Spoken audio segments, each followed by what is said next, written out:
Hello प्यारे विद्यार्थियों, आप सभी का आपके अपने YouTube channel SP classes Bikaner पर हार्दिक स्वागत है। आपके लिए लेकर आई हूँ एमए सेकेंड सेमेस्टर हिंदी साहित्य की एक महा मैराथन क्लास, बहुत ही इंपॉर्टेंट और आपके लिए रहने वाली है। जिनको भी नोट्स लेने, यानी आपने पहला पेपर दिया होगा, जैसे कि आपको पता होगा साहित्य काव्य शास्त्र और साहित्य लोचन वाला, तो आपको वो क्लास से कितनी बेनिफिट हुआ आप क्लास कमेंट सेक्शन में जरूर बताएं। ये जो आपका पेपर रहने लगा, क्योंकि कुछ कारणों की वजह से क्या है, जो पेपर 2 है वो आपका 31 तारीख को कर दिया गया था, लेकिन ये जो आपका पेपर रहने वाला है इस वीडियो के अंदर बात करेंगे हम आधुनिक हिंदी काव्य प्रथम। ये जो आपका पेपर रहने वाला है कौन सा है, आधुनिक हिंदी काव्य प्रथम। तो आप सब्जेक्ट को अच्छे से ध्यान से देखकर क्लास को देखें और आपके लिए बहुत ही ज्यादा इंपॉर्टेंट रहने वाले, क्योंकि ये क्लास विश्वविद्यालय यानी एमजीसी यूनिवर्सिटी विश्वविद्यालय उनके द्वारा आयोजित सिलेबस के आधार पर एक विद्यार्थियों की मदद के लिए तैयार की गई, ताकि आपके द्वारा बहुत इंपॉर्टेंट और यहां से लगभग क्वेश्चन आपको देखने वाले हैं। तो एसपी क्लासेस बीकानेर को जल्दी से आप चैनल को सब्सक्राइब कर दीजिए, ताकि हर अपडेट्स आपके लिए और क्लासेज आगे जो सेमेस्टर होंगे उनके लिए भी आप क्लासेज देखते रहें। और साथ में जिनको भी नोट्स लेने, आपके लिए नंबर डाल रखे, वहां से आप मैसेज कर सकते हैं, या तो व्हाट्सएप चैनल ज्वाइन कर लीजिए, ताकि आपको पीडीएफ नोट्स की कैसे लेना है, कैसे आपको मिलेगी, तो आपको वहां से सारी जानकारी मिल जाती है। ध्यान रखें, मैसेज वही विद्यार्थी करें जिनको नोट्स लेने, क्योंकि नोट्स है ना वो फ्री नहीं है, बहुत ही मेहनत से और आपके लिए हेल्पफुल तरीके से तैयार किए हुए, और ये पीवाईक्यू आधारित तैयार किए हुए। ठीक है, आइए क्लास को शुरू करते हैं। तो सभी विद्यार्थी जल्दी से वीडियो को लाइक कर दें और चैनल को सब्सक्राइब। साथ में जितने विद्यार्थी अभी क्लास को देख रहे हैं, लाइक करने के साथ हाइप का बटन जरूर दबाएं, ताकि हाइप से और भी जो विद्यार्थी उनको क्लास ये पहुंच सके। विद्यार्थियों, पहला प्रश्न आपके लिए कि साकेत के नवम सर्ग में वीर वेदना की अभिव्यक्ति का विवेचन कीजिए। विद्यार्थियों, साकेत का नवम सर्ग हिंदी साहित्य में वीर वर्ण की दृष्टि से अत्यंत महत्वपूर्ण माना जाता है। इस सर्ग में कवि मैथिली शरण गुप्त ने उर्मिला के माध्यम से वीर की ऐसी मार्मिक अनुभूति प्रस्तुत की है जो भारतीय काव्य परंपरा में अद्वितीय है। लक्ष्मण के वन गमन के बाद उर्मिला 14 वर्षों तक उनके वियोग में शयन करती है। ये वीर केवल पति पत्नी का नहीं, बल्कि कर्तव्य और प्रेम के संघर्ष का वीर भी माना जाता है। उर्मिला का प्रेम स्वार्थ रहित है, वे लक्ष्मण को रोकने का प्रयास नहीं करती, क्योंकि वे जानती है कि राम की सेवा लक्ष्मण का सर्वोच्च धर्म है। इसी कारण इसका वीर त्याग और तपस्या का रूप धारण करता है। क्योंकि आपको भी पता है कि हम राम की बात करते हैं, हम सीता की बात करते हैं, हम भरत की बात करते हैं, हम दशरथ की बात करें, हम केके की बात करते हैं, लेकिन ऐसा एक मार्मिक और एक ऐसा वीर का दर्शन ये भी आता है, क्योंकि आप मीराबाई के वीर की बात करते हैं, राधा की बात करते हैं, रुक्मणी की, हम सभी की बात करते हैं, लेकिन एक ऐसा कथन यहाँ पे भी आता है जो हम लक्ष्मण की बात करें, लक्ष्मण की पत्नी उर्मिला की बात करें। क्योंकि आपको पता है कि जब राम ने 14 वर्ष का वनवास लिया था, उनके साथ में श्री लक्ष्मण उनके भाई भी गए थे, तो उन्होंने भी 14 वर्ष का एक त्याग पूर्ण और एक स्वार्थ रहित प्रेम से उत्पूर्ण क्या किया था, वो किया था। फिर कवि ने उर्मिला की मन स्थितियों को अत्यंत सूक्ष्म चित्रण किया है। कभी वे स्मृतियों में डूब जाती है, इन्हीं यादों में डूब जाती है, कभी आशा करती है, कभी निराशा उसे घेर लेती है। उसके हृदय की पीड़ा करुण रस का सशक्त संचार करती है। वीर के कारण उसका संपूर्ण जीवन एक तपस्विनी की भांति बन जाता है। क्योंकि आपको भी पता है, जिसका पति है वो वहां पर जंगल में चला जाए, वनवास के साथ चला जाए, तो उसकी पत्नी की दशा क्या होगी यह मैं सोचकर भी तपस्विनी जैसा भांति लगता है। नवम सर्ग में प्रकृति भी उर्मिला की वेदना में सहभागी दिखाई देती है। ऋतु का परिवर्तन, रात्रि की क्या है निरस्ता या निवृत्ता तथा एकांकी वातावरण उसके दुख को और अधिक गहन बना देते हैं। कवि ने मनोवैज्ञानिक शैली में वीर की विभिन्न अवस्थाओं का चित्रण किया है। ये वीर केवल आपके व्यक्तिगत नहीं होता, बल्कि आदर्श भारतीय नारी के धैर्य, संयम और समर्पण का प्रतीक बन जाता है। उर्मिला अपने दुख को समाज या परिवार पर प्रकट नहीं करती, बल्कि उसे अपने अंतर मन में धारण करती है। अतः कहा जा सकता है कि नवम सर्ग में वर्णित वीर वेदना हिंदी साहित्य की अमूल्य निधि है। उर्मिला का वियोग त्याग, धर्म, धैर्य, कर्म, प्रेम, कर्तव्य निष्ठा आदि का त्याग प्रस्तुत करता है, जिससे ये सर्ग अत्यंत मार्मिक और प्रभावशाली बन जाता है। विद्यार्थियों, तो जिन्होंने भी देखो क्या है, आपको व्हाट्सएप चैनल ज्वाइन करना चाहिए, क्योंकि वहां से आपको गेस्ट पेपर वगैरह अगर जो भी आते हैं ना, तो वहां से आपको अपलोड कर दिए जाएंगे। यानी मोस्ट इंपोर्टेंट क्वेश्चन की आप पीडीएफ नोट्स ले सकते हैं। उसके लिए व्हाट्सएप चैनल जरूर जितने विद्यार्थी क्लास को देखें वो ज्वाइन करें। कैसे ज्वाइन करेंगे, इसी वीडियो के डिस्क्रिप्शन के अंदर या जो वीडियो के जो टॉप कमेंट होता है ना, वहां से मैंने व्हाट्सएप चैनल की लिंक डाल रखी है। जल्दी से जितने विद्यार्थी है वहां से व्हाट्सएप चैनल ज्वाइन कर लीजिए। विद्यार्थियों, बात करें अगला दूसरा प्रश्न है कि साकेत के नवम सर्ग में उर्मिला के मनोवैज्ञानिक चित्रण की समीक्षा कीजिए। ये क्वेश्चन बहुत इंपॉर्टेंट है। मैथिली शरण गुप्त आधुनिक हिंदी काव्य के प्रमुख कवि है। साकेत के नवम सर्ग की सबसे बड़ी विशेषता उर्मिला के अंतर्मन का मनोवैज्ञानिक चित्रण है। हिंदी साहित्य में पहली बार किसी उपेक्षित पात्र के मानसिक संचार को इतनी गहराई से प्रस्तुत किया गया था। लक्ष्मण के वन जाने के बाद उर्मिला का जीवन एकाकी हो जाता है।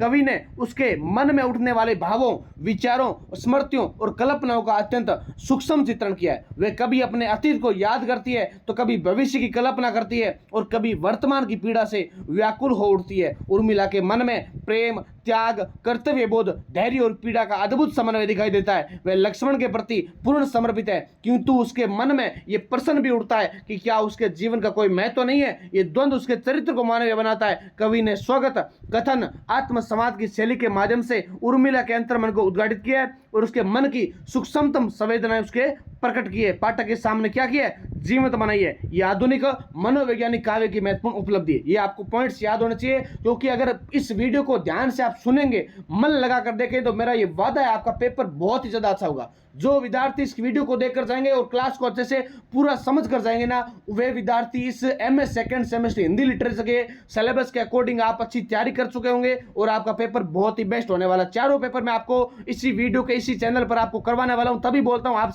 सपोर्ट किया करें, आपका सहयोग, आपका प्यार ही बहुत महत्वपूर्ण होता है। उर्मिला का दुख निराशा में परिवर्तित नहीं होता, बल्कि आत्मबल में बदल जाता है। वे अपने कर्तव्य और आदर्शों से विचलित नहीं होती। यही कारण है कि उसका चरित्र महान बन जाता है। मनोवैज्ञानिक दृष्टि से उर्मिला एक जीवंत, संवेदनशील और यथार्थ चरित्र है। उसके मन की विभिन्न अवस्थाएं, आशा, निराशा, स्मृति, प्रतीक्षा और धैर्य बहुत स्वाभाविक रूप से व्यक्त हुई है। निष्कर्षतः नवम सर्ग में उर्मिला का मनोवैज्ञानिक चित्रण हिंदी साहित्य की उपलब्धि मानी जाती है। यह चित्रण कवि की सूक्ष्म संवेदनशीलता तथा मानवीय जन की गहरी समझ का परिचय माना जाता है। तीसरा प्रश्न क्या है? तीसरा प्रश्न है साकेत के नवम सर्ग में नारी चेतना और नारी महिमा का विवेचन कीजिए। तो विद्यार्थियों, साकेत का नवम सर्ग नारी चेतना का सशक्त दस्तावेज माना जाता है। मैथिली शरण गुप्त ने उर्मिला के माध्यम से भारतीय नारी की गरिमा, त्याग, धैर्य और सहनशीलता और आत्मबल का प्रभावशाली चित्रण किया।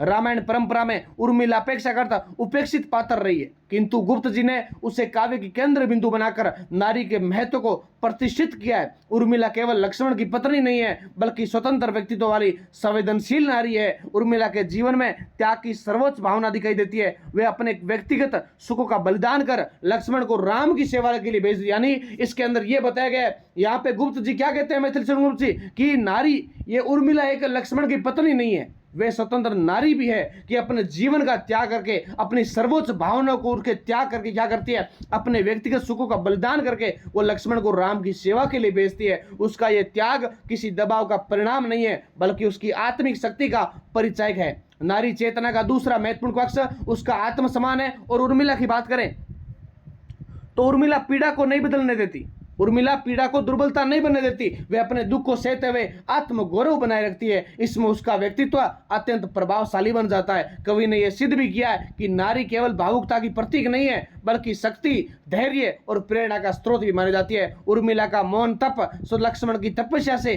कम नहीं माना जाता। इस प्रकार कवि ने नारी के योगदान को पुरुष के समान महत्वपूर्ण सिद्ध किया है। राष्ट्रीय पुनर्जागरण के युग में लिखे गए इस काव्य में नारी के प्रति आपको याद होना चाहिए कि ये कहां पर लिखा गया है। साकेत जो लिखा गया काव्य वो किस समय लिखा गया, तो राष्ट्रीय पुनर्जागरण के समय, युग के समय लिखा गया, और इसमें नारी के प्रति सम्मान और समानता की भावना स्पष्ट रूप से दिखाई देती है। गुप्त जी ने भारतीय समाज को यह संदेश दिया कि नारी का स्थान केवल घर तक सीमित नहीं है, बल्कि वह संस्कृति और आदर्शों की वाहक भी मानी जाती है। हो सकता है कि आपके इस एग्जाम के अंदर एक दो व्याख्या भी आ जाए, ठीक है, तो मैं देखो व्याख्या के रूप में तो इस वीडियो को नहीं करवा रहा हूं, बाकी मैं जो आपको पूरा इस पाठ का सारांश है, यानी आपका जो सिलेबस है ना, आधुनिक हिंदी काव्य प्रथम, पूरा सिलेबस इस एक वीडियो के अंदर पूरा एक संक्षिप्त रूप में, यानी एक महामैराथन क्लास के रूप में शामिल हो जाएगा। जाकि आप इसको देखोगे तो आपको कोई भी पद दिखे, या हो सकता है आ जाए या नहीं भी आए, लेकिन आप इस क्वेश्चन को अच्छे से ध्यान से कवर कर लेंगे तो आपका लगभग इस वीडियो के अंदर पूरा कवर होने वाला है।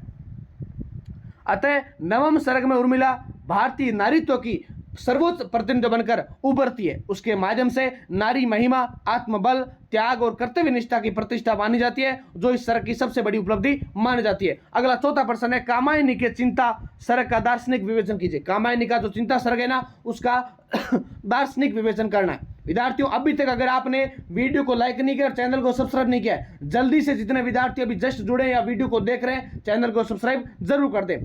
तो कामायनी का चिंता सर्ग मानव जीवन की मानसिक व्याकुलता और अस्तित्वगत संकट का प्रतीक है। प्रलय के बाद मनु अकेले रह जाते हैं और भविष्य के प्रति अनिश्चितता और भय से गिर जाते हैं। यही स्थिति चिंता सर्ग का मूल आधार है। प्रसाद जी के अनुसार, यहाँ प्रसाद जी यानी जो क्या कहते हैं कि चिंता मनुष्य की स्वाभाविक मानसिक अवस्था है। जब मनुष्य अपने अस्तित्व, भविष्य और जीवन के उद्देश्य के विषय में सोचता है, तब वह चिंता उत्पन्न करता है। यानी आपको भी चिंता होगी, कैसा एग्जाम होगा, हम एग्जाम में क्या लिखेंगे, हमारा रिजल्ट कैसे आएगा, कहीं बैग तो नहीं लग जाएगी, क्या ये क्लास उपयुक्त है, ये होती है ना, यही तो चिंता है। यानी ये प्रसाद जी क्या कहते हैं? प्रसाद जी कहते हैं कि मनुष्य की स्वाभाविक मानसिक जो अवस्था है ना, वो अपने अस्तित्व, भविष्य और जीवन के उद्देश्य के विषय में सोचता है, तब चिंता उनको होती है। हम अगर बीए कर रहे हैं, एमए कर रहे हैं, तो हमारा डिग्री, हमें नौकरी लगेंगे नहीं लगेंगे, ये हमारी चिंता है। हम कोर्स कर रहे हैं कोई भी कोर्स है, वो हमेशा सरकारी नौकरी के नहीं होगा। आपके लिए स्किल डेवलपमेंट होनी चाहिए, आपके साथ आपके नॉलेज बढ़ना चाहिए, क्योंकि हर एक व्यक्ति का अलग अलग टारगेट होता है। आप खुद कर रहे हैं, कुछ लोग ऐसे एमए कर लेते हैं, बोलते हैं कि हमने एमए बीए कर लेते ऐसे एमए कर लेते हैं, वैसा नहीं होना चाहिए। कुछ उद्देश्य भी होना चाहिए, कुछ टारगेट भी होना जरूरी होता है। मनु की चिंता संपूर्ण मानव जाति की चिंता का प्रतिनिधित्व करती है। इस सर्ग में मनु के मन का गहन विश्लेषण किया गया और वह अकेलेपन, असुरक्षा और निराशा से ग्रस्त माना जाता है। उसके मन में अनेक प्रश्न उठते हैं कि जीवन क्या है, भविष्य क्या होगा, मानवता का पुनर्निर्माण कैसे होगा। दार्शनिक दृष्टि से यह सर्ग बताता है कि अत्यधिक चिंता मनुष्य की शक्ति को क्या करती है, कमजोर कर देती है, क्षीण कर देती है। चिंता व्यक्ति को कर्महीन और निराश बना देती है। यानी अगर चिंता करोगे तो व्यक्ति क्या नहीं करेगा, कर्म नहीं करेगा, वो कर्म के बिना अधूरा माना जाएगा। इसलिए जीवन में केवल बुद्धि या चिंता पर्याप्त नहीं होती। प्रसाद जी ने मनु की मन स्थिति के माध्यम से आधुनिक मनुष्य की समस्याओं को भी व्यक्त किया है। वैज्ञानिक प्रगति के बावजूद मनुष्य मानसिक अशांति और असुरक्षा से मुक्त नहीं हो पाया है। भाषा की बात करें तो प्रतीक, योजना, मनोवैज्ञानिक चित्रण, इस तरह की विशेषताएं समुद्र, प्रलय, एकांत जैसी प्रतीक चिंता की भावना को और अधिक प्रभावशाली बनाते हैं। नेक्स्ट इसका निष्कर्ष क्या है? तो चिंता सर्ग मानव मन की जटिलताओं का गंभीर दार्शनिक अध्ययन का बताता है, और यह बताता है कि केवल चिंता जीवन का समाधान नहीं है, बल्कि जीवन में श्रद्धा और कर्म का भी समान महत्व माना गया है। नेक्स्ट आपके लिए अगला प्रश्न है 5 नंबर की श्रद्धा सर्ग के आधार पर श्रद्धा के स्वरूप, महत्व का जीवन दर्शन का विवेचन कीजिए। विद्यार्थियों, बहुत इंपॉर्टेंट क्वेश्चन है। कामायनी के श्रद्धा केवल एक पात्र नहीं है, कामायनी में श्रद्धा केवल एक पात्र नहीं है, बल्कि जीवन दर्शन का प्रतीक है। वे प्रेम, विश्वास, समर्पण और आशा की प्रतिनिधि है। प्रलय के बाद निराश मनु के जीवन में श्रद्धा का आगमन नई ऊर्जा और उत्साह का संचार करता है। श्रद्धा मनुष्य को निराशा से निकालकर कर्म के मार्ग पर अग्रसर करती है। वे जीवन में संतुलन, समन्वय और सामंजस्य स्थापित करती है। प्रसाद जी के अनुसार मानव जीवन का विकास श्रद्धा और बुद्धि के समन्वय से संभव माना जाता है। नेक्स्ट पॉइंट अगला कि श्रद्धा का चरित्र अत्यंत अद्भुत और प्रेरणादायक है। उसमें करुणा, प्रेम, सेवा और त्याग की भावना विद्यमान होती है। वह मनु को जीवन के प्रति सकारात्मक पॉजिटिव अप्रोच, सकारात्मक दृष्टिकोण अपनाने की प्रेरणा देती है, और दार्शनिक दृष्टि से श्रद्धा आस्था और मानवता का प्रतीक भी मानी जाती है। वे बताती है कि जीवन संघर्षों से भरा हुआ है, किंतु विश्वास और आशा के सहारे मनुष्य सभी कठिनाइयों पर विजय प्राप्त कर सकता है। प्रसाद जी ने श्रद्धा को भारतीय संस्कृति के मूल आदर्शों का प्रतिनिधि बनाया। उसके माध्यम से उन्होंने प्रेम, विश्वास और मानव कल्याण का संदेश दिया। अतः श्रद्धा सर्ग कामायनी का हृदय माना जाता है। यह मानव जीवन में आस्था, प्रेम और समन्वय के महत्व को स्थापित करता है तथा संपूर्ण काव्य के दार्शनिक आधार को स्पष्ट करता है। विद्यार्थियों, अगला आपके लिए 6 नंबर प्रश्न है कि लज्जा सर्ग में नारी सौंदर्य, शील और मर्यादा की भावना का विश्लेषण कीजिए। किसका सर्ग है? लज्जा सर्ग है। तो लज्जा सर्ग यानी कामायनी पाठ चल रहा है। कामायनी का लज्जा सर्ग जयशंकर प्रसाद की काव्य प्रतिभा का उत्कृष्ट उदाहरण है। इस सर्ग में कवि ने लज्जा को केवल एक भाव नहीं, बल्कि नारी के व्यक्तित्व की गरिमा, मर्यादा और सौंदर्य का आधार माना है। भारतीय संस्कृति में लज्जा को नारी का आभूषण कहा गया है और प्रसाद जी ने इसी आदर्श को काव्यात्मक रूप प्रदान किया है। लज्जा सर्ग में श्रद्धा के माध्यम से नारी के कोमल, पवित्र और मर्यादित स्वरूप का चित्रण मिलता है। यहाँ लज्जा किसी परिवार की प्रकार की दुर्बलता नहीं है, बल्कि आत्मसम्मान और आंतरिक सौंदर्य की अभिव्यक्ति है। श्रद्धा के मन में प्रेम है, किंतु वह अपने संयम और शालीनता के साथ व्यक्त करती है। यही भाव उसके चरित्र को गरिमामय बनाता है। प्रसाद जी के अनुसार लज्जा मनुष्य को उच्चकलनता से बचाकर मर्यादा की ओर ले जाती है। ये सामाजिक और नैतिक जीवन के लिए आवश्यक गुण माना जाता है। लज्जा के कारण ही व्यक्ति अपने व्यवहार में संतुलन बनाए रखता है। श्रद्धा का व्यक्तित्व है उस आदर्श का सजीव उदाहरण है। कवि ने लज्जा का चित्रण अत्यंत सौंदर्यमय प्रतीकों और बिंबों के माध्यम से किया है। प्रकृति में कोमल दृश्यों, पुष्पों, चांदनी और मधुर वातावरण द्वारा इसके अंदर प्रस्तुत करने को अभिव्यक्त किया गया है। इससे काव्य में सौंदर्य और भावुकता का अद्भुत समन्वय दिखाई देता है। दार्शनिक दृष्टि से लज्जा सर्ग का यह संदेश देता है कि जीवन में प्रेम और भावनाओं का महत्व है, किंतु उन्हें मर्यादा और संयम के साथ व्यक्त किया जाना चाहिए। विद्यार्थियों, फिर लज्जा व्यक्ति के चरित्र को महान बनाती है और सामाजिक संतुलन स्थापित करती है। लज्जा क्या होती है? शर्म होती है। लज्जा क्या होती है? शर्म होती है। फिर लज्जा व्यक्ति के चरित्र को महान बनाती है। अगर आपके अंदर शर्म है, आपके अंदर वो क्या है, एक व्यवहार अच्छा होता है, तो आपको क्या बनाती है? आपको व्यवहार को मान बनाती है। अगर आपके बोलने का तरीका अच्छा है, आप अगर व्यवहार से अच्छा किसी से व्यवहार करते हैं, वही आपको क्या बनाता है? व्यवहार मान बनाता है। क्योंकि ये जो लज्जा होती है, शर्म होती है, हम ऐसा नहीं कि इसको खरीद सकते हैं, ये खुद हमें बनानी पड़ती है। व्यक्ति की सबसे महत्वपूर्ण एक अगर बात करें तत्व की या कोई भी चीज है, तो वो लज्जा होती है। क्या होती है? लज्जा शर्म होती है। क्योंकि ऐसा नहीं है कि एक बार चली गई लज्जा शर्म और हम बाद में उसको दोबारा दुकान से खरीद लेंगे, वैसा नहीं होता है। ये हमें खुद बनानी पड़ती है, ये हमें खुद बनानी पड़ती है। निष्कर्षतः लज्जा सर्ग नारी की गरिमा, शील, सौंदर्य और मर्यादा का उत्कृष्ट चित्रण प्रस्तुत करता है। यह सर्ग भारतीय संस्कृति के नैतिक मूल्यों और प्रसाद जी के आदर्शवादी जीवन दर्शन को प्रभावशाली रूप से व्यक्त करता है। परीक्षा की दृष्टि से अत्यंत महत्वपूर्ण प्रश्न माना गया ये। अगला 7वां प्रश्न है, कुरुक्षेत्र के 6ठे सर्ग में युद्ध और मानवता के संघर्ष का विवेचन कीजिए। बहुत इंपॉर्टेंट क्वेश्चन है विद्यार्थियों। अभी तक अगर आपने लाइक और चैनल को सब्सक्राइब नहीं किया है, जल्दी से कर लिए। बहुत विद्यार्थी बोलते हैं कि सर आप बार बार लाइक और शेयर का मत करो। देखो, कोई भी बिना बोले नहीं करता। अब मैं तो सीधा खुला बोलता हूं, क्योंकि अगर मैं आपको नहीं बोलूंगा ना, कोई विद्यार्थी नहीं करते। क्योंकि 5000 क्लास देख लेंगे, लेकिन लाइक मात्र 100 भी 200 भी मुश्किल से आते हैं। क्या पता मेरी क्लास अच्छी नहीं हो, आपको अच्छी नहीं लगती है। हम तो आपके लिए इतना मेहनत करते हैं, आपके लिए प्रयास करते हैं, लेकिन आप लाइक नहीं कर पाते। क्योंकि क्या पता सर हम आपको लाइक दे देंगे तो आपको करोड़ों पैसे मिल जाएंगे। ये तो आपकी सोच है ना। बस क्या है कि आप देखो, मेरा बोलने का कर्तव्य, बाकी करे या नहीं करे वो तो आपका खुद का निश्चित है ना। अगर आपको लगता है कि वास्तव में सर हमारे लिए मेहनत कर रहे हैं और कंटेंट हमारे लिए इतनी पेपर के जस्ट टाइम के पास हमारी इतनी मदद कर रहे हैं, तो आप जरूर करोगे या नहीं करोगे, ये आप पर निर्भर है। आइए बात करते हैं इस प्रश्न की।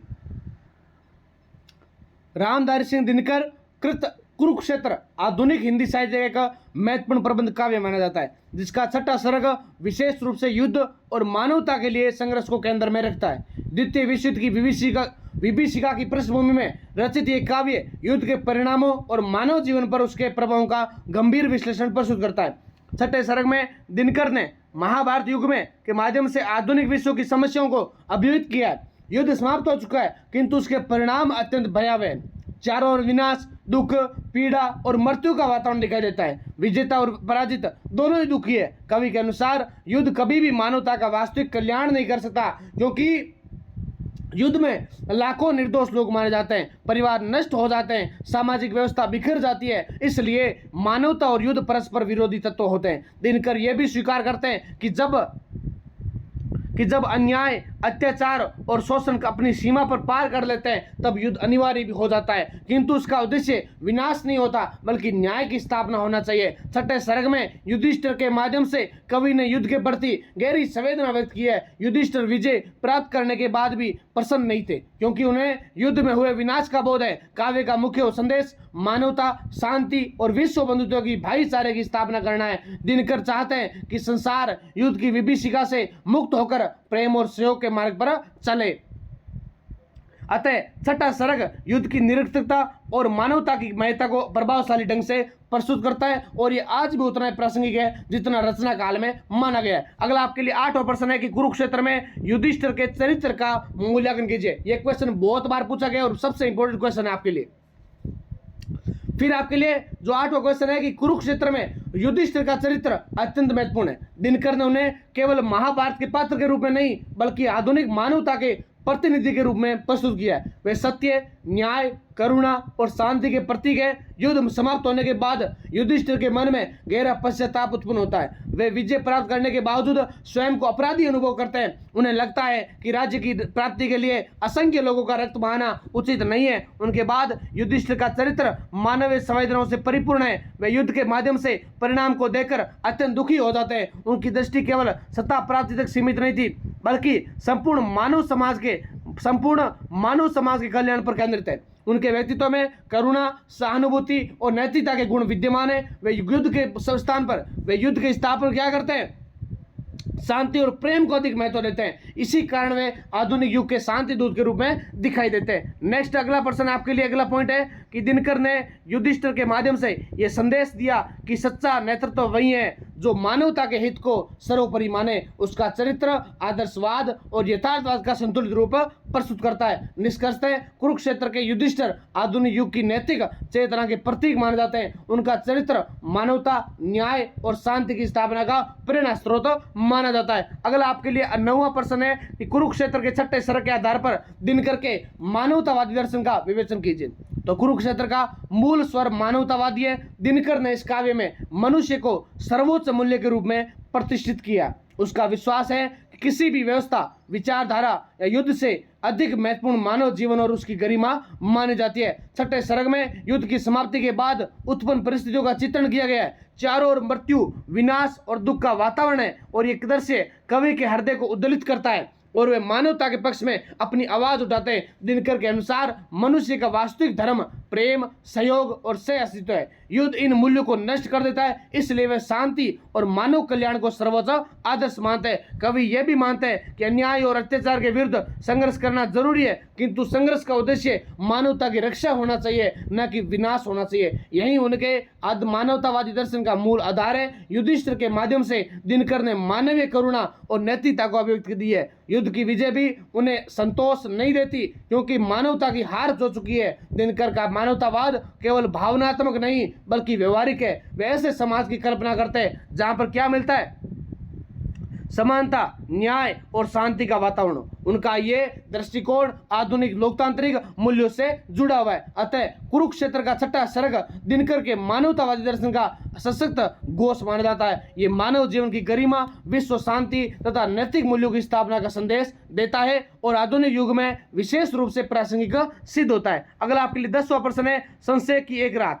संशय की एक रात में राम के आधुनिक व्यक्तित्व का विश्लेषण कीजिए। विद्यार्थियों, ये जो आपके लिए लघुतरात्मक क्वेश्चन करवा रहा हूं, हो सकेगा तो इसी वीडियो के अंदर हम बड़े वाले क्वेश्चन भी कर लेंगे, वरना जो आप विद्यार्थी नोट्स लेते हो, क्योंकि लगभग विद्यार्थियों ने नोट्स परचेज कर लिए, आप भी नोट्स ले सकते हो, तो नोट्स के अंदर पूरे जो दीर्घ उत्तरात्मक क्वेश्चन है वो भी 7 मजे से तैयार किए हुए हैं। ठीक विद्यार्थियों, बात करें अगर इस प्रश्न की, तो नरेश मेहता की कृति संशय की एक रात आधुनिक हिंदी कविता की महत्वपूर्ण रचना है। इसमें राम को पारंपरिक ईश्वर या अवतार के रूप में नहीं बल्कि एक संवेदनशील, विचारशील और संघर्षरत मानव के रूप में प्रस्तुत किया गया है। यही इस कृति की सबसे बड़ी विशेषता है। लंका विजय से पूर्व राम गहरे मानसिक द्वंद्व और संशय से गुजरते हैं। उनके सामने प्रश्न है कि क्या युद्ध ही समस्या का समाधान है? क्या हजारों लोगों के प्राण सेकर सीता की प्राप्ति उचित होगी? ये संशय राम को आधुनिक मनुष्य के निकट ले जाता है। उसके बाद राम केवल विजेता नहीं बनना चाहते बल्कि न्याय और मानवता की रक्षा करना चाहते हैं। वे युद्ध के परिणामों को विचार करते हैं और उसके दुष्परिणामों को भी समझते हैं। इस प्रकार वे विवेकशील और मर्यादा रूप उत्तरदायी नेता के रूप में सामने आते हैं। नरेश मेहता ने राम के माध्यम से आधुनिक युग के मनुष्य की समस्याओं को और भी अभिव्यक्त किया है और आज का मनुष्य भी निर्णय लेने से पहले अनेक प्रश्नों और शंकाओं से गिर जाता है। आज का चरित्र इसी मानसिक संघर्ष का प्रतीक बन जाता है। कृति में राम का व्यक्तित्व लोकतांत्रिक मूल्यों से भी जुड़ा हुआ दिखाई देता है। विद्यार्थियों, फिर अपने साथियों की राय का सम्मान भी करते हैं और सामूहिक निर्णय को महत्व देते हैं। यह दृष्टिकोण आधुनिक राजनीतिक चेतना को व्यक्त करता है। अंततः राम युद्ध का निर्णय देते हैं, किंतु ये निर्णय व्यक्तिगत स्वार्थ के कारण नहीं बल्कि सामाजिक न्याय, लोक मंगल के लिए होता है। इस प्रकार उनका चरित्र आदर्श और यथार्थ का सुंदर समन्वय प्रस्तुत करता है। क्यों? क्योंकि आपको पता है कि इसके अंदर ऐसा नहीं है कि राम सीता को लेने लगे थे, वो तो एक लीला थी। जब सीता का हरण होता है तो रावण ले जाता है, उसके द्वारा जब रावण को वध करने के लिए राम जाते हैं जंगल में या युद्ध करते हैं, अनेक प्रकार के जो युद्ध होते हैं वो एक छोटी छोटी घटनाएं होती है, लेकिन जो मुख्य उद्देश्य होता है वो क्या होता है, आधुनिक राजनीतिक चेतना को व्यक्त करना, यानी अर्थात सामाजिक न्याय। जब रावण के अत्याचार इतने बढ़ जाते हैं लोक मंगल के लिए, यानी लोग उनसे क्या हो गए, परेशान हो गए, वो अनेक प्रकार के जो युद्ध होते थे, जो कोई भी यज्ञ होते थे उसके अंदर आके बाधा डालते, उसके द्वारा जो राक्षस भेज जाते हैं, अनेक सामाजिक जो तत्व होते वो क्या करते, नुकसान करते। इससे आगे बढ़कर राम से क्या करते, एक अलग समाज की एक मर्यादा पुरुषोत्तम राम के रूप में उभर कर आते हैं और वो क्या करते हैं, रावण का वध करते हैं और साथ ही में सीता जी को क्या करते हैं, अयोध्या लेकर वापस लौटते हैं। फिर संशय की एक रात में राम आधुनिक चेतना, इसके अंदर संशय कैसे कि राम इस रात सोचते हैं कि अगर युद्ध हुआ हम सीता जी को लेने जाएंगे, अगर युद्ध हुआ तो किस प्रकार जनता का भयानक एक रूप दिखाई देगा, यानी कितने लोग मारे जाएंगे, चाहे वो लंका के लोग हो, चाहे वो अयोध्या के राम के साथ जितने भी लोग हो वो हो, लेकिन हत्या तो यानी जो वध होगा वो एक बहुत ही ज्यादा भयानक होने वाला। उसी प्रकार से ये राम की सोच होती है, आत्मिक चेतना, मानवीय संवेदना, नैतिक संघर्ष और लोकतांत्रिक मूल्यों के प्रतीक माने जाते हैं। यही कारण है कि ये कृति आधुनिक हिंदी साहित्य में विशिष्ट स्थान रखती है। अगला प्रश्न है कि संशय की एक रात को आधुनिक युग बोध की कृति सिद्ध कीजिए। विद्यार्थियों, संशय की एक रात नरेश मेहता की एक महत्वपूर्ण काव्य कृति है जिसमें आधुनिक युग की समस्याओं, संघर्षों और मानसिक द्वंद्वों का प्रभावशाली चित्रण मिलता है। इस दृष्टि से उसे आधुनिक युग बोध की प्रतिनिधि रचना माना जाता है। आधुनिक युग का सबसे बड़ा संकट मूल्य संकट और निर्णय संकट है। मनुष्य सही और गलत के बीच उलझा रहता है। यही स्थिति इस काव्य में राम के माध्यम से व्यक्त हुई है। ये युद्ध और शांति, व्यक्त और कर्तव्य और करुणा, न्याय और हिंसा के बीच संतुलन स्थापित करने का प्रयास करती है। इस कृति में अंधविश्वास या भाग्यवाद के स्थान पर तर्क और विवेक को महत्व दिया गया है। राम प्रत्येक निर्णय को बुद्धि और नैतिकता की कसौटी पर प्रकट है और ये आधुनिक वैज्ञानिक दृष्टिकोण को परिचय मानी जाती है। फिर लोकतांत्रिक चेतना भी इस कृति की सबसे बड़ी महत्वपूर्ण विशेषता है, क्योंकि राम अपने निर्णय को दूसरों पर नहीं थोपते बल्कि सहयोगियों के विचारों का सम्मान करते हैं और ये आधुनिक लोकतांत्रिक व्यवस्था का प्रतीक माना जाता है। विद्यार्थियों, आपके नीचे नंबर दे रखे हैं एसपी क्लासेस बीकानेर, ये आप श्याम सर जो मैं अभी आपको क्लास पढ़ा रहा हूँ इनके नंबर दे रखे हैं। आप चाहो तो आपको नोट्स लेने हैं ना तो आप इन पर मैसेज कर सकते हो। ध्यान रखें, नोट्स फ्री नहीं है, आपको प्राइस बता दिया जाएगा। आपको एक सब्जेक्ट का लेना है या 3 पेपर का लेना है, जो भी आपके जितने पेपर आपको लेने हैं, पीडीएफ नोट्स लेने हैं, आप उन्हीं के लिए मैसेज कर सकते हैं। ध्यान रखें, नोट्स फ्री नहीं, क्योंकि आप मैसेज करोगे फिर बोलोगे सिर्फ फ्री नहीं है क्या, इसलिए मैं आपसे पहले ही स्पष्ट कर देना चाहता हूं। फिर युद्ध की समस्या भी आधुनिक विश्व की प्रमुख समस्या रही है। द्वितीय युद्ध के बाद मानवता के युद्ध की विभीषा को निकट से देखा गया है। इस काव्य में भी युद्ध के नैतिक पक्ष पर गंभीर विचार किया गया है। नरेश मेहता ने व्यक्ति की स्वतंत्रता, मानवता, सामाजिक उत्तरदायित्व और नैतिक मूल्यों को विशेष महत्व दिया है। यही तत्व आधुनिक युग बोध के मूल आधार है। अतः संशय की एक रात केवल पौराणिक कथा का पुनर्कथन नहीं है, बल्कि आधुनिक युग की चेतना, समस्याओं और मूल्यों का सशक्त दस्तावेज माना जाता है। यही इसकी सबसे बड़ी उपलब्धि मानी जाती है। अगला प्रश्न है 12 नंबर, संशय की एक रात के आधार पर युद्ध की समस्या और उसके समाधान पर विचार कीजिए। तो संशय की एक रात का मुख्य उद्देश्य विषय युद्ध की समस्या और उसके नैतिक पक्ष का विश्लेषण है। नरेश मेहता ने राम के मानसिक संघर्ष के माध्यम से यह प्रश्न उठाया कि क्या युद्ध किसकी समस्या का स्थायी समाधान हो सकता है। राम युद्ध प्रारंभ होने से पूर्व गहरे चिंतन में डूब गए। वे जानते हैं कि युद्ध में केवल शत्रु ही नहीं मरते, बल्कि बहुसंख्य या असंख्य लोग, निर्दोष लोग मारे जाते हैं। इसलिए वे युद्ध की आवश्यकता और औचित्य पर गंभीर विचार करते हैं। कवि के अनुसार युद्ध मानवता के लिए विनाशकारी है। इससे जीवन, संस्कृति और नैतिक मूल्यों का ह्रास होता है, कमी होती है। युद्ध की आग में मानव सभ्यता की उपलब्धियां नष्ट हो जाती है। किंतु कवि ये भी स्वीकार करते हैं कि जब अन्याय, अत्याचार, धर्म अपनी सीमा पार कर लेते हैं तब युद्ध अपरिहार्य यानी अनिवार्य हो सकता है। यदि युद्ध लोक मंगल और न्याय की स्थापना के लिए हो तो उसका औचित्य सिद्ध करना चाहिए। राम का प्रशंसय इसी नैतिक समस्या का प्रतीक माना जाता है। वे युद्ध को अंतिम विकल्प के रूप में स्वीकार करते हैं। उनका उद्देश्य विजय प्राप्त करना नहीं है, बल्कि न्याय और धर्म की स्थापना करना माना जाता है। फिर कवि का समाधान यह भी है कि मानव समाज में संवाद, सहिष्णुता यानी संवाद, बातचीत, सहिष्णुता और न्याय की स्थापना होनी चाहिए ताकि युद्ध की नौबत ही नहीं आए। युद्ध की अपेक्षा शांति और सहयोग मानवता के लिए अधिक हितकारी होते हैं। अतः संशय की एक रात युद्ध की समस्या पर गंभीर चिंतन प्रस्तुत करती है और ये कृति मानवता, न्याय और शांति के पक्ष में खड़ी दिखाई देती है तथा आधुनिक विश्व के लिए महत्वपूर्ण संदेश प्रदान करती है। अगला 13वां प्रश्न है, कुरुक्षेत्र के 6ठे सर्ग में यथार्थ और आदर्शवाद के समन्वय का विवेचन कीजिए। विद्यार्थियों, दिनकर आदर्शवादी कवि होते हुए भी यथार्थ की अपेक्षा नहीं करते। कुरुक्षेत्र के 6ठे सर्ग में उन्होंने यथार्थ और आदर्श का सुंदर समन्वय प्रस्तुत किया था। यथार्थ यह है कि संसार में अन्याय, अत्याचार और संघर्ष विद्यमान है। ऐसी स्थिति में कभी कभी युद्ध आवश्यक हो सकता है। दूसरी ओर आदर्श ये भी है कि मानवता, शांति और न्याय की स्थापना हो। युधिष्ठिर का चरित्र इसी समन्वय का प्रतिनिधित्व करता है और वे युद्ध की आवश्यकता को स्वीकार करते हुए किंतु उसके दुष्परिणामों से परिचित होते हैं। दिनकर का संदेश यह होता है कि संघर्ष का उद्देश्य केवल विजय नहीं बल्कि न्याय और मानव कल्याण होना चाहिए। यही यथार्थ और आदर्श का संतुलित रूप माना जाता है। कुरुक्षेत्र का 6ठा सर्ग जीवन दर्शन की दृष्टि से अत्यंत महत्वपूर्ण है तथा दिनकर की समन्वयवादी दृष्टि को अभिव्यक्त करता है। अगला प्रश्न आपके लिए 14 नंबर प्रश्न है कि आत्मजयी में नैतिकता के व्यक्तित्व का विश्लेषण कीजिए, उससे आधुनिक चेतना का प्रतिनिधि पात्र सिद्ध कीजिए। विद्यार्थियों, बहुत इंपॉर्टेंट क्वेश्चन है, ध्यान से इस क्वेश्चन को देखें। हम करने वाले इस प्रश्न की चर्चा विद्यार्थियों, तो इसके अंदर जो आत्मजयी रचना है वो कुंवर नारायण की है। किसकी है? कुंवर नारायण की। वो आधुनिक हिंदी साहित्य का एक महत्वपूर्ण प्रबंध काव्य है। इसका केंद्रीय पात्र नैतिकता है, जो भारतीय परंपरा के अनुसार क्या कहते हैं इसके अंदर, कठोपनिषद, यानी जो आपने उपनिषद पढ़े होंगे इतिहास के अंदर, जो उपनिषद होता है उसके अंदर एक उपनिषद आता है जिसका नाम आता है कठोपनिषद। कठोपनिषद से लिया गया। कवि ने नैतिकता को केवल पौराणिक पात्र के रूप में नहीं बल्कि आधुनिक मनुष्य की जिज्ञासा, यानी कोई चीज को जानने की इच्छा, संघर्ष और सत्य की खोज के प्रतीक के रूप में प्रस्तुत किया गया। नैतिकता सत्य का अन्वेषक है और वह परंपरागत मान्यताओं को बिना सोचे समझे स्वीकार नहीं करता बल्कि उनके पीछे सत्य को जानना चाहता है। वही उसकी सबसे बड़ी विशेषता मानी जाती है और मृत्यु के रहस्य को जानने के लिए यमराज तक पहुंच जाता है। उसका व्यक्तित्व विद्रोही भी है। वह अपने पिता वाद सर्वा की मिथ्या, यानी जो मनगढ़ंत बातें होती है, मिथ्या को बोलते हैं, यानी मनगढ़ंत या बने बनाई बातें होती हैं, उसके आडंबरों को, कुछ धार्मिक प्रवृत्ति का विरोध करता है। फिर उसका विद्रोह नकारात्मक, जो नेगेटिव अप्रोच वाले जो लोग होते हैं सत्य और नैतिकता की स्थापना के लिए, उसके लिए भी है। और नैतिकता में अद्भुत साहस और आत्मविश्वास भी माना जाता है। यमराज द्वारा दिए गए अनेक प्रलोभनों, धन, वैभव, सुख और दीर्घायु को वे अस्वीकार कर देता है। यानी जो नैतिकता होता है ना, वो यमराज के पास भी चला जाता है, लेकिन जो यमराज है वो उसको क्या करते हैं, लालच देते हैं कि मैं तेरे को धन दूंगा, वैभव दूंगा, सुख दूंगा, दीर्घायु दूंगा, लेकिन फिर भी उसको मना कर देता है। वह केवल सत्य और आत्मज्ञान प्राप्त करना चाहता है। आधुनिक दृष्टि से नैतिकता वैज्ञानिक चेतना का प्रतिनिधि होता है। वह तर्क, विवेक और अनुभव को महत्व देता है। वह प्रश्न पूछना चाहता है और उत्तर प्राप्त करने में संतुष्ट नहीं होता।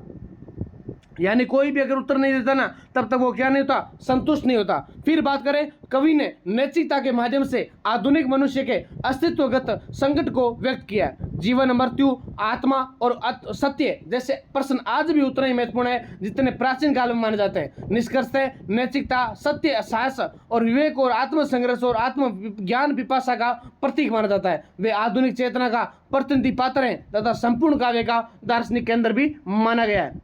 फिर अगला आपके लिए 15 नंबर प्रश्न है कि आत्मजयी के दार्शनिक पक्ष का विवेचन कीजिए। विद्यार्थियों, आत्मजयी मूलतः एक दार्शनिक काव्य है जिसमें जीवन, मृत्यु, आत्मा, सत्य और मोक्ष जैसे गंभीर प्रश्नों पर विचार होता है। कुंवर नारायण ने भारतीय उपनिषद परंपरा को आधुनिक दृष्टिकोण से पुनः व्याख्यायित किया है और उसके बाद काव्य का मुख्य प्रश्न मृत्यु का रहस्य। काव्य का मुख्य प्रश्न क्या है? मृत्यु का रहस्य। नैतिकता ये जानना चाहता है कि मृत्यु के बाद क्या होता है। नैतिकता यमराज से जानना चाहता है कि मृत्यु के बाद क्या होता है। यही जिज्ञासा, यही जानने की जो इच्छा होती है उसे यमराज तक ले जाती है। यहीं से काव्य का दार्शनिक स्वरूप विकसित होता है। कवि के अनुसार जीवन का वास्तविक उद्देश्य सत्य की प्राप्ति होता है। भौतिक सुख, धन और वैभव क्षणिक होता है, जबकि आत्मज्ञान शाश्वत है। नैतिकता सभी सांसारिक प्रलोभनों का त्याग करके इसी सत्य की खोज करता है। काव्य में आत्मा की उमरता का सिद्धांत प्रस्तुत करता है। शरीर नश्वर है किंतु आत्मा शाश्वत और अविनाशी है। ये विचार भारतीय दर्शन विशेषकर उपनिषदों का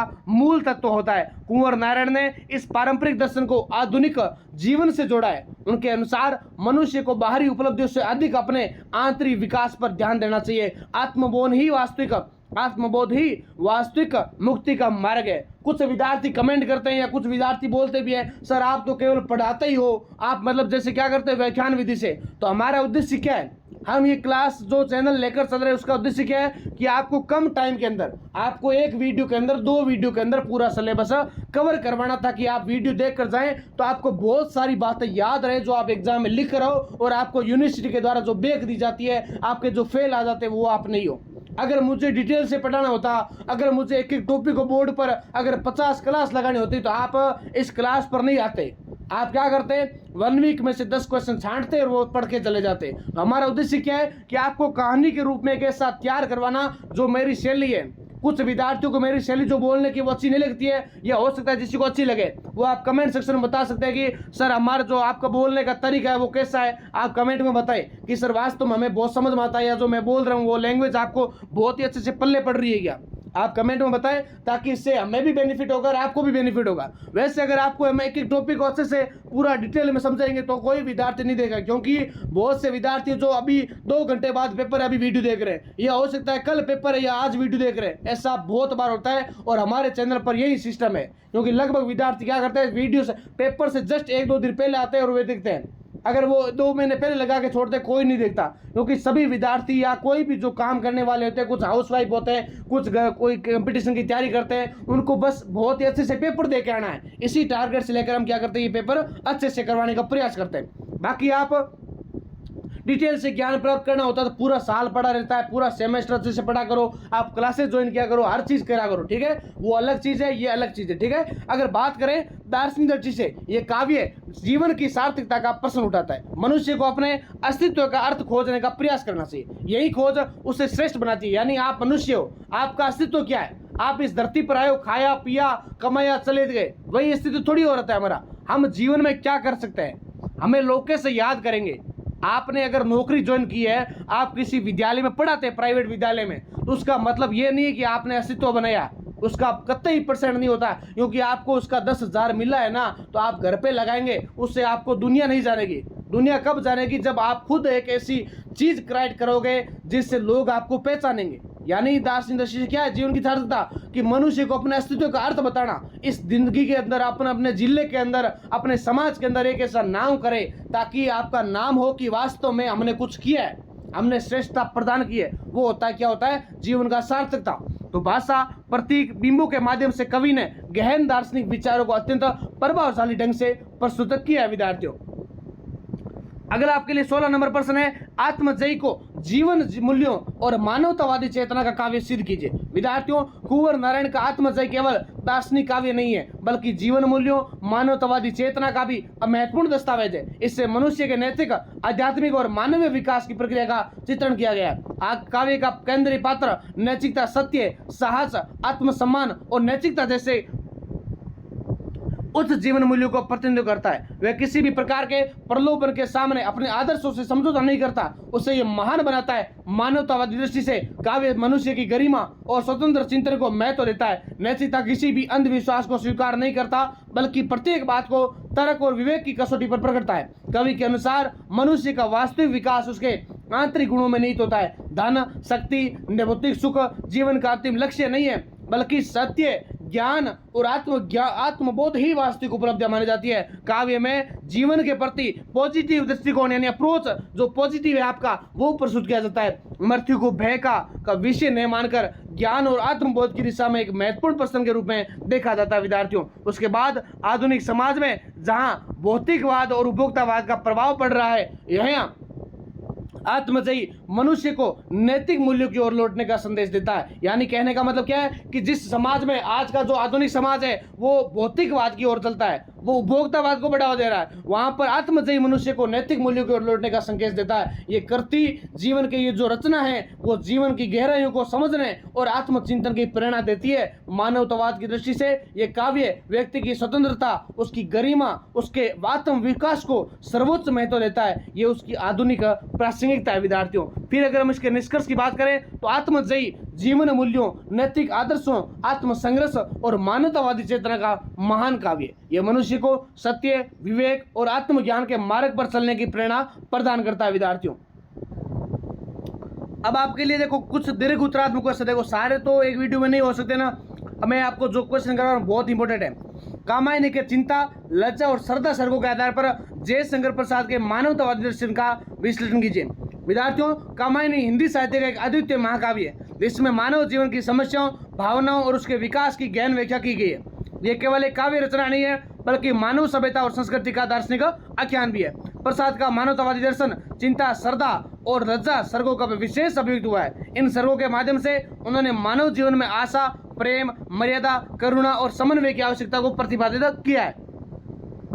प्रसाद का मानवतावादी दर्शन क्या है? तो मानवतावाद ये विचारधारा है कि जिसमें मनुष्य को सर्वोच्च स्थान दिया जाता है तथा उसके सर्वांगीण विकास, सुख और कल्याण को महत्व प्रदान किया गया है। प्रसाद को मानवतावाद आध्यात्मिक, सांस्कृतिक और नैतिक मूल्यों पर आधारित है। वे मनुष्य को निराशा, स्वार्थ और संघर्ष से ऊपर उठाकर प्रेम, समरसता और आनंद की ओर ले जाना चाहता है। पहला पॉइंट है चिंता, सर्ग और मानवतावादी दर्शन। चिंता सर्ग और मानवतावादी दर्शन यानी कामायनी का आरंभ चिंता सर्ग से होता है। प्रलय के बाद मनु अकेले रह जाता है और चारों विनाश, शून्यता और निराशा का वातावरण हो जाता है और मनु अपने अतीत को स्मरण करके दुख और चिंता में डूब जाता है। इस सर्ग में प्रसाद ने मानव जीवन की उस स्थिति का चित्रण किया है जब व्यक्ति संकट, अकेलेपन और असफलता से गिर जाता है, किंतु कभी केवल निराशा का चित्रण नहीं करता बल्कि ये संकेत देता है कि मनुष्य को चिंता और दुख से ऊपर उठकर जीवन की गहराइयों में, संभावनाओं में बढ़ना चाहिए। इस प्रकार चिंता सर्ग मानव जीवन की यथार्थ समस्याओं को स्वीकार करते हुए उनसे संघर्ष करने की प्रेरणा लेता है। यही प्रसाद के मानवतावाद का प्रथम चरण माना जाता है। दूसरा आता है श्रद्धा सर्ग और मानवतावादी दर्शन यानी श्रद्धा सर्ग में मनु के जीवन में प्रजा का प्रवेश होता है। श्रद्धा प्रेम, विश्वास, करुणा, त्याग और मानवता की प्रतीक है। वह मनु को निराशा से बाहर निकालकर जीवन के प्रति आशावादी दृष्टिकोण प्रदान करता है। प्रसाद के अनुसार श्रद्धा के बिना जीवन अधूरा है। श्रद्धा मनुष्य को केवल व्यक्तिगत सुख तक सीमित नहीं रखती बल्कि उसे समस्त मानवता के प्रति प्रेम और सहानुभूति का भाव सिखाती है। श्रद्धा के प्रभाव से मनु के जीवन में आनंद, उत्साह और सृजनशीलता का विकास देखने को मिलता है। उसके बाद यहाँ प्रसाद का मानवतावादी दृष्टिकोण स्पष्ट रूप से दिखाई देता है। वे मानते हैं कि मानव जीवन का आधार प्रेम, विश्वास, करुणा होना चाहिए। मनुष्य तभी महान बन सकता है जब वह दूसरों के सुख दुख को अपना समझ सकता है। तीसरा पॉइंट है लज्जा सर्ग और मानवतावादी दर्शन यानी लज्जा सर्ग में प्रसाद ने नारी जीवन की गरिमा और नैतिक मूल्यों का चित्रण किया है। यहाँ लज्जा को नारी का आभूषण और उसके व्यक्तित्व की महत्वपूर्ण विशेषता बताया जाता है। उसके बाद प्रसाद के अनुसार लज्जा कोई दुर्बलता नहीं है बल्कि आत्मसम्मान, मर्यादा और नैतिक चेतना का प्रतीक माना जाता है। यह मनुष्य को अनुशासित रखती है और उसके साथ उसे सामाजिक और सांस्कृतिक मूल्यों के प्रति जागरूक बनाती है। इस सर्ग में कवि ने नारी के प्रति अत्यंत सम्मानपूर्ण दृष्टिकोण प्रस्तुत किया है। उनके अनुसार नारी केवल सौंदर्य की प्रतिमा नहीं है बल्कि प्रेम, त्याग, संवेदना और संस्कृति की वाहक है। यह दृष्टिकोण प्रसाद के उदात्त मानवतावाद को व्यक्त करता है। एक प्रश्न ये भी देख लीजिए कि कुरुक्षेत्र को युग चेतना का महाकाव्य सिद्ध करते हुए उसके दार्शनिक, सामाजिक तथा मानवीय पक्षों का मूल्यांकन कीजिए।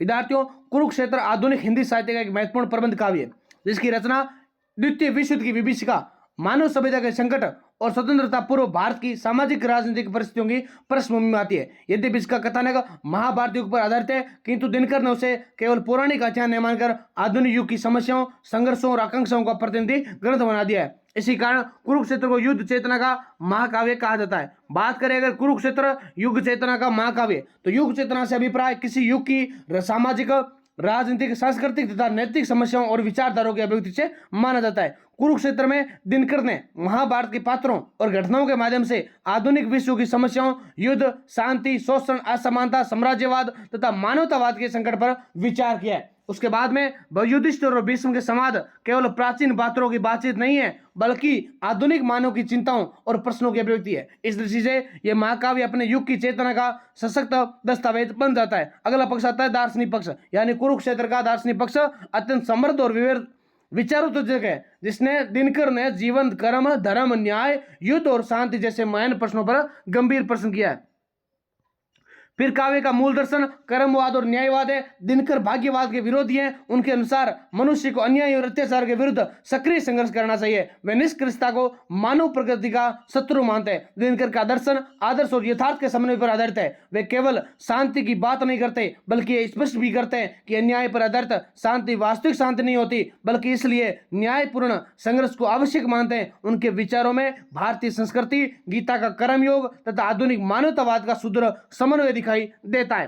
उसके बाद सामाजिक पक्ष की बात करें तो कुरुक्षेत्र का सामाजिक पक्ष अत्यंत व्यापक है। दिनकर ने समाज में व्याप्त आर्थिक विषमता, शोषण और वर्ग भेद पर तीखी आलोचना की है। उनके अनुसार युद्धों का मूल कारण केवल राजनीतिक महत्वाकांक्षा नहीं होता, बल्कि सामाजिक और आर्थिक असमानता भी देखने को मिलती है। कवि एक ऐसे समाज की कल्पना करता है जहां सभी मनुष्यों को समान अवसर प्राप्त हो, किसी अधिकारी का शोषण नहीं हो, किसी का भी शोषण नहीं हो। वे सामाजिक न्याय, समानता और मानव अधिकारों के पक्षधर माने जाते हैं। उसके बाद दिनकर की दृष्टि में जब तक समाज में अन्याय और असमानता बनी रहेगी तब तक स्वार्थ शांति स्थापित न संभव नहीं है। इस प्रकार कुरुक्षेत्र सामाजिक परिवर्तन और जन कल्याण का संदेश देता है और इसमें प्रगतिशील चेतना और लोक मंगल की भावना स्पष्ट रूप से दिखाई देती है। मानवीय पक्ष की बात करें तो कुरुक्षेत्र का सबसे महत्वपूर्ण पक्ष उसका मानवतावाद है। दिनकर युद्ध की भयावहता और उसके विनाशकारी परिणामों से अत्यंत व्यथित है और वे मानव जीवन को सर्वोच्च मूल्य मानते हैं। विद्यार्थियों, तो इस क्लास को हम यहीं तक देखेंगे। बाकी आपको क्लास कैसी लगी कमेंट सेक्शन में बताइए और आप हमें साथ में ये भी बताइए कि आप किस कॉलेज से क्लास देख रहे हैं, यानी आपका गांव कौन सा, आप कमेंट सेक्शन में हमें बता सकते हैं ताकि हमें भी पता चले